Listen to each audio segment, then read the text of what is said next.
বন্যার ভয়াবহ পরিস্থিতির পরবর্তী অবস্থানে কৃষক ও চাষিদের মাথায় হাত। বিভিন্ন জায়গা থেকে যে খবর আসছে সে খবরে বলা যেতে পারে কৃষক ও চাষিরা যে এই সময়ের মধ্যে সংশ্লিষ্টদের কোনো সাহায্য পাচ্ছেন না, সেই বিষয়গুলো তারা সরাসরি উত্থাপন করছেন।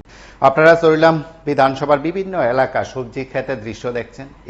এইবারের টানা বন্যায় বা বলা যেতে পারে ভয়াবহ বন্যা পরিস্থিতিতে ব্যাপক ক্ষতি হয়েছে সেখানে চাষিদের। সবজি চাষ যারা করেছেন বা সেই সময় যে কৃষি জমিকে তারা প্রস্তুত করেছেন সবজি উৎপাদনের জন্য, সেখানে তারা ব্যাপক ক্ষতির শিকার হয়েছেন, কারণ দীর্ঘদিন ধরে সেখানে জল জমেছিল। এবং আপনারা প্রায় প্রত্যেকেই অবগত আছেন, শুধু চরিলাম ব্লকেই নয়, রাজ্যের একাধিক জায়গায় কৃষকদের যে ব্যাপক ক্ষতি হয়েছে সেদিক থেকে সরকার বা সংশ্লিষ্ট দপ্তর কৃষকদের পাশে কিভাবে দাঁড়াবে, কৃষকদের আবার কিভাবে আগের জায়গায় ফিরে নেওয়ার উদ্যোগ সেখানে শুরু হবে, সেদিক থেকে বোধহয় মহাকরণের সাংবাদিক সম্মেলন আর চরিলাম সহ যে বাস্তবের অভিজ্ঞতা কৃষক চাষিরা নিয়েছেন সেদিক থেকে বোধহয় অনেক পার্থক্য আছে। পার্থক্য থাকবে, সেটাই স্বাভাবিক। তারপরে বলা যায় চরিলাম বিধানসভার বিভিন্ন জায়গায় সবজি চাষিরা সরাসরি সংবাদ মাধ্যমের মুখোমুখি হন। তারা দাবি করেন প্রবল বন্যায় তাদের একেবারে সব কিছু শেষ হয়ে গেছে। কৃষক চাষিদের যে সবজি চাষের জন্য যে ব্যবস্থা করে রাখা হয়েছিল বা সবজি উৎপাদনের জন্য যে ব্যবস্থা ছিল, কৃষি জমিকে যেখানে প্রস্তুত করেছেন বা কখনো কখনো ফলন তৈরি হয়েছিল, কখনো সেখানে চাষবাস শুরু হয়ে গিয়েছিল, সবকিছুই সেখানে আবার শূন্য থেকে তাদের শুরু করতে হচ্ছে, নতুন ভাবে সেখানে শুরু করতে হচ্ছে। শুধু সেখানে সবজি সহ অন্যান্য ক্ষতিগ্রস্ত হয়েছে তা নয়, একেবারে কৃষি জমিকে কৃষি কাজের জন্য এখানে উপযোগী করা, উর্বর করে তোলার জন্য আবার নতুন করে সেখানে উদ্যোগ নেওয়া হয়েছে। কোথাও কোথাও বালি জমে গেছে, বিপদের আশঙ্কা রয়েছে, কোথাও কোথাও সেখানে পাশের জমির অংশ বিশেষ ভেঙে গেছে বা বলা যেতে পারে জল জমে যাওয়ার ফলে সে জমি সেখানে ক্ষতি হয়েছে। সেখানে আবার নতুনভাবে চাষবাস শুরু করতে গেলে সেই কৃষি জমিকে নতুনভাবে সেখানে কর্ষণ থেকে শুরু করে সমস্ত কিছু সেখানে করতে হবে। এই বিষয়গুলোর বোধহয় আলোচনার বিষয়বস্তু হয়ে উঠেছে এই সময়ের মধ্যে, খুব গুরুত্বপূর্ণ বিষয়। এবং আপনারা সেখানকার যে কৃষকরা আছেন, সেখানকার যে চাষিরা আছেন, তারা তাদের কথা তুলে ধরেছেন, সংবাদ মাধ্যমের মুখোমুখি হয়ে প্রতিক্রিয়া ব্যক্ত করেছেন। আমরা একবার তাদের কথা শুনি। ভাই, তোমার কৃষি ফসলের কত রাস্তা সকালে ক্ষেত থেকে বাইক আয়া ঘুরাতে বাইক গেলাম, বাইতে দাদা আপনি অর্ধেক টাইম নিয়ে আইলাম। আয়া সে দেন ওই গাঙ্গা পানি নদীর জল উঠছে, আমরা কার্পল লাউ গচ্চই মানে দুনিয়ার গেছে গা, মানে গেছে বহুত নষ্ট হয়ে গেছে গা। এখন জলটা কম, মানে এই পরিস্থিতি ওখানে গাছের অবস্থা তেমন হয়ে গেছে গা, প্রচুর টাকা গেছে খরচ। এই টাকা আমরা শুধরাম মানে আমরা ক্ষমতা নাই, আর কিভাবে করুন এটা ব্যবস্থা। কতখানি জায়গা আপনার? জায়গা আছে প্রায় 5.5 খানি 6 খানি সবজি মারা গেছে। কত টাকা বেচতেন গেল আনুমানিক বাজারে? কখনো সবজি কইলে 80 টাকা 100 টাকা, মানে এটা হিসাব ছাড়া মানে এর কোনো ইয়া নাই। কত টাকা ক্ষতি হয়েছে আনুমানিক? কম করে তো ক্ষতি হয়েছে না, করে 4 লাখ টাকার উপরে ক্ষতি হয়েছে। আপনার নাম কি? আমার নাম সুশান্ত নন্দী। এই এলাকাটার নাম কি? শেষে মিলে আপনার জমি সবজি না? এটার ভিতরে আছে আরো লোক আছে। আমরা কি চাইতেছে এখন যদি সরকার যদি আমরা যদি আর্থিক সাহায্য করে আমরা থেকে বোধহয় সরকার দপ্তরের প্রতিনিধিরা মহাকরণে বসে যে সাংবাদিক সম্মেলন করেন, কার্যত সেটা প্রমাণিত যে কৃষক কল্যাণ দপ্তর বোধহয় এখনো মাঠে নেমে একেবারে সব কৃষকদের কথা শোনার জন্য তারা তৈরি হননি। হয়তো কোথাও কোথাও গেছেন, এটা আমরা স্বীকার করি। গন্ডাছড়া সহ বেশ কয়েকটি জায়গায় কৃষি ও কৃষক কল্যাণ দপ্তরের পদস্থরা সেখানে গেছেন, পরিদর্শন করছেন, অন্যান্য প্রশাসনিক স্তরের আধিকারিকরা গেছেন, কিন্তু আবার কোথাও কোথাও গেছেন না, সেটাও সত্য।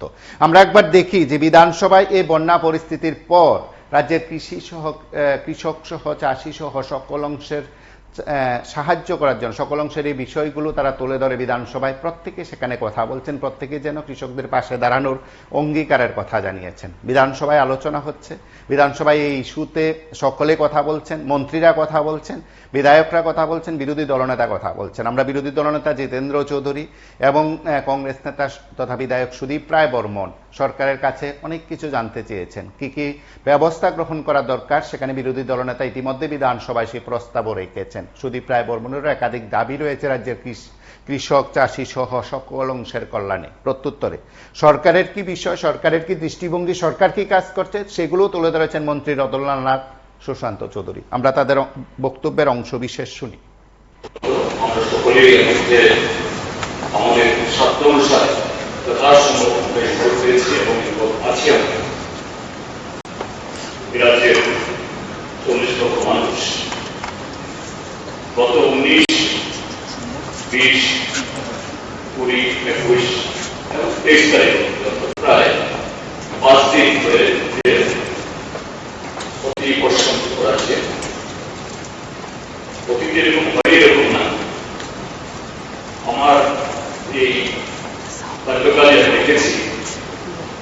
যে এক শনিবার বৃষ্টি শুরু হয়েছে, একই ধরনের পরের শনিবারে থেমেছে। কিন্তু তখন এই 2024 সালের যে ধরনের মানে ব্যাপকতা, ভূমিধস এবং বসতি জলবন্যা হওয়ার ক্ষতি, সেগুলো হয়নি। কেননা তখন যে ইকোসিস্টেম পাহাড়ের গাছ গাছালি ছিল, এগুলো জল ধরে রাখতে পারত। চট করে আমাদের নদী নালা এগুলি সব ডুবে ভাসিয়ে নেই। এটা সারা বিশ্বব্যাপী যে এখন এই যে প্রাকৃতিক ভারসাম্য নিয়ে আলোচনা হচ্ছে, এটা এখন আর বিশ্বব্যাপী আলোচনার বিষয় না। এটা কমন আসবে প্রত্যেকটা নাগরিকের যে আগামী দিন এটা নিয়ে আমাদের আরো সতর্ক হতে হবে, পদক্ষেপ গ্রহণ করতে হবে। এটাই এবারে এই অতিবৃষ্টির ফলে, বর্ষণের ফলে যে ব্যাপকতা, এটা আমাদেরকে আবার সতর্ক করতে গেল। তো এখন দেখা গেছে আবহাওয়া দপ্তর যে হিসাব দিয়েছে যে বছরে আমাদের এখানে গড়ে যে পরিমাণ বৃষ্টি হয় তার থেকে কোথাও প্রায় দ্বিগুণ। সে কারণে আমাদের রাজ্যের সবকটি নদী নালা এগুলি তার বিপদ সীমার ঊর্ধ্বে সম্ভবত শুধু একটা জরুরি নদী, এটা বাদে 12টা নদীর মধ্যে 11টা নদী বিপদ সীমার ঊর্ধ্বে এই কটা দিন ধরেই সেখানে জল হয়ে গেছে। এবং সরাসরি যেমন প্রায় কয়েক লক্ষ 4-4.5 লক্ষ মানুষকে তাদের ছাড়া বাড়ি ঘর ভাসিয়ে নিয়ে গেছে, সম্পত্তি সবকিছু, এবং তাদেরকে নানা যে আশ্রয়স্থলে আশ্রয় নিতে হয়েছে। এখনো বেশ কিছু পরিবার কিভাবে আশ্রয়স্থলে রয়েছে, এবং তার সাথে হল ক্ষতি।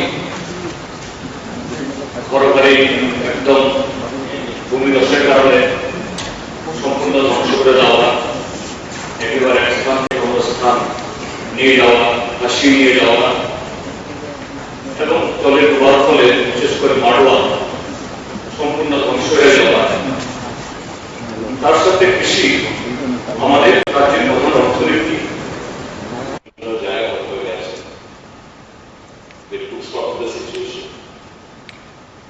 In the meantime, সেদিনকে মুখ্যমন্ত্রী আমাদেরকে বলেছিল অল্টারনেটিভ থেকে 15,000 কোটি টাকা আনুমানিক একটা ক্ষয়ক্ষতি হয়েছে। এটা পরবর্তী সময় উনি আবার বললেন যে 15,000 18,000। স্বাভাবিকভাবে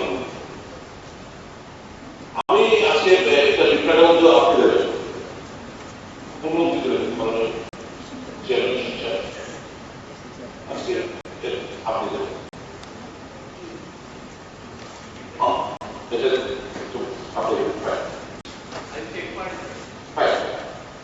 আমার রিকোয়েস্ট থাকবে আপনার কাছে,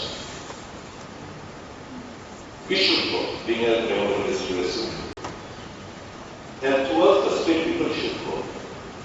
And I thank you, first of all. You are the only first minister, and there is quite a confusion.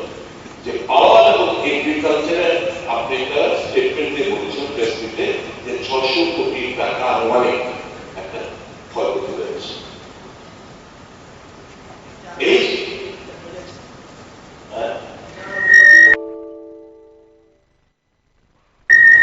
পাবে সবাই তো পারবে, আমরা তো বলছি পারবে।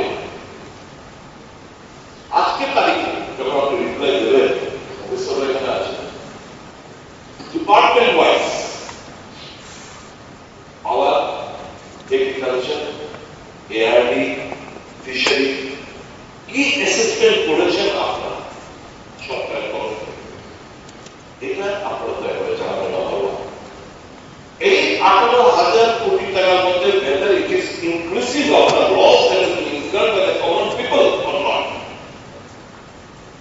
And I believe এই 18,000 কোটি টাকার মধ্যে common people যে সাফার করেছে ইমেন্স লসটা, সেটা ধার্য করা হয় না, কারণ এখনো সার্ভেন্ট টিম যায় না। শুধু মিউনিসিপ্যালিটি পঞ্চায়েতের কথা বলছি, এরা বলছে কাগজপত্র নিয়ে ওয়ার্ড সেক্রেটারির কাছে জমা দেয়, পঞ্চায়েত সেক্রেটারির কাছে জমা দেয়। They have not visited. So without visiting, if I want to take stock of the situation, what the loss is, actual loss is, আমি কাকে কিভাবে প্রতিফলন দেব? কাজে এই যে 18,000 কোটি টাকা আমি জানতে চাওয়া বলছি, first news submit department wise the loss 18,000 টাকা কোথা থেকে এলো? 18,000 কোটি টাকা। আর whether it is inclusive of the loss incurred by the common people or not, that is to be answered to their own.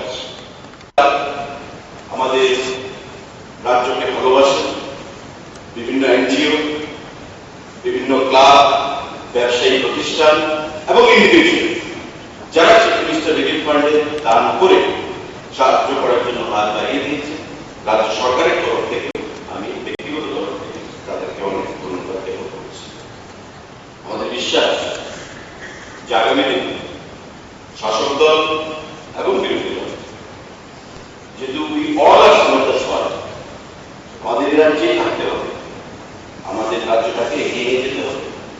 যেভাবে পরামর্শ যুক্তি দিয়ে তারা সরকারকে সাহায্য করেছে এবং মাননীয় মুখ্যমন্ত্রী পৌরোহিত্যে যে সর্বদলীয় বৈঠক অনুষ্ঠিত হয়েছে, তাতেও তারা উপস্থিত হয়ে তাদের পরামর্শ প্রদান করেছে।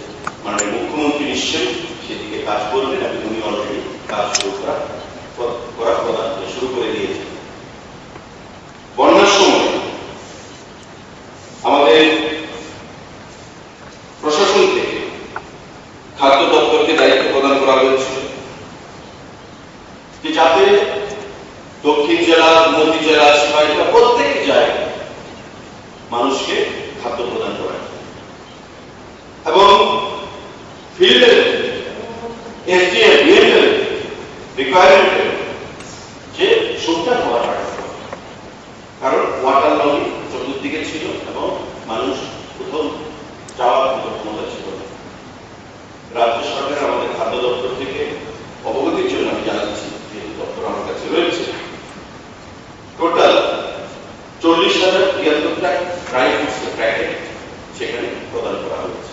দুটো ভাবে এনডিআরএফ এর টিম এসছে এবং আমাদের এয়ারফোর্সের যে হেলিকপ্টার, তা থেকে এয়ারড্রপিং করা হয়েছে এবং বাইরে গাড়ির মাধ্যমে সেখানে পাঠানো হয়েছে। এই যে 40,073 ফুড প্যাকেট, তার বাইরে আরো এডিশনাল 7,500 ফুড প্যাকেট প্রদান করা হয়েছে এই বন্যায় ত্রাণ সামগ্রী হিসেবে। আমাদের বিশেষ করে অন্তপুরে মাননীয় অর্থমন্ত্রী ছিলেন, উনি গোমতী ডিস্ট্রিক্ট দেখেছিলেন, স্পেশাল ডিএম নিয়োগ করা হয়েছিল গোমতীতে, এসডিএম, বিডিও, আমাদের বিধায়ক রঞ্জিত বাবু এখানে আছেন। প্রত্যেকে মিলে একটা কোহেসিভ টিম হিসাবে মানুষের পাশে থেকে সেখানে কাজ করেছে। টিমকে লোগো দিয়ে প্রত্যেক জায়গায় পৌঁছে দিতে পারে। কিন্তু দেখা গেল এই যে একটা হটস্পট, কোন ধরনের কোনো অ্যালার্ট নেই এই জায়গায়, এবং আপনারা জানেন 33টা এত বড় ক্ষতিগ্রস্ত এই যে বন্যার অবস্থা, সবচেয়ে আগে রিপোর্ট দাবি করছে অপোজিশন যে একসাথে করতে হবে এবং সবচেয়ে বেশি প্রায়োরিটি দিয়েছে অপোজিশন এবং তাড়াতাড়ি সর্বদলীয় মিটিং উনি ডেকেছে। এখন আমরা কি করেছি, জেলা শাসক কালেক্টর লাইন দপ্তর সহ তৎকালীন প্রতিক্রিয়া ব্যবস্থা গ্রহণ শুরু করে রাজ্য জেলা স্তরের সমস্ত জরুরি অপারেশন সেন্টারকে সক্রিয় করা। জলসম্পদ দপ্তর প্রতি ঘন্টায় নদী জলস্তরের রিপোর্ট পাঠাতে শুরু করে। রাজ্য বিপর্যয় মোকাবিলার এনডিআর যেটা মোট 32টা দল এবং 14টি টিএসআর ব্যাটালিয়নের 465 কর্মী অনুসন্ধান ও উদ্ধার অভিযানে নিযুক্ত করা হয়। জাতীয় বিপর্যয় মোকাবিলা বাহিনী এনডিআর মোট 11টি দলের বন্যা পরিস্থিতি সময় মোতায়েন করা হচ্ছে। রাজ্য সরকারের পক্ষ থেকে ভারত সরকারের কাছে এনডিআরএফ এর অতিরিক্ত 8টি দল পাঠানোর অনুরোধ করা হয়েছে। সঙ্গে সঙ্গে সেই শক্তিতে একটি দল চলে আসে, ওই যে আমাদের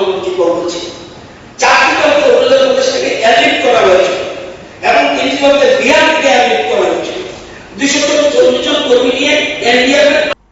আপনারা শুনলেন মাঠে কৃষক চাষিদের ক্ষতির বিষয় নিয়ে তারা যখন কথা বলছেন, তারা যখন তাদের দুর্ভোগের কথা শোনাচ্ছেন, আশঙ্কার কথা শোনাচ্ছেন, বিপদের কথা শোনাচ্ছেন, দপ্তর কিংবা প্রশাসনিক স্তরের অনেকে যখন তাদের পাশে নেই, তথাকথিত জনপ্রতিনিধি সমাজসেবীরা যখন নেই, সেদিক থেকে বোধ হয় এই সময় বিধানসভার কথাগুলো, পবিত্র বিধানসভার কথাগুলো যদি তাদের জন্য উপকারে আসে, তাহলে সত্যি সত্যি বিধানসভার অধিবেশন প্রত্যেকের কথাগুলো যাতে বাস্তবে প্রশাসনিক স্তরের আধিকারিকরা, জনপ্রতিনিধিরা সত্যি প্রয়োগ করে, তাহলে উপকৃত হবেন রাজ্যের ক্ষতিগ্রস্ত কৃষক চাষিরা। আপনারা সঙ্গে থাকুন, দেখতে থাকুন PB24।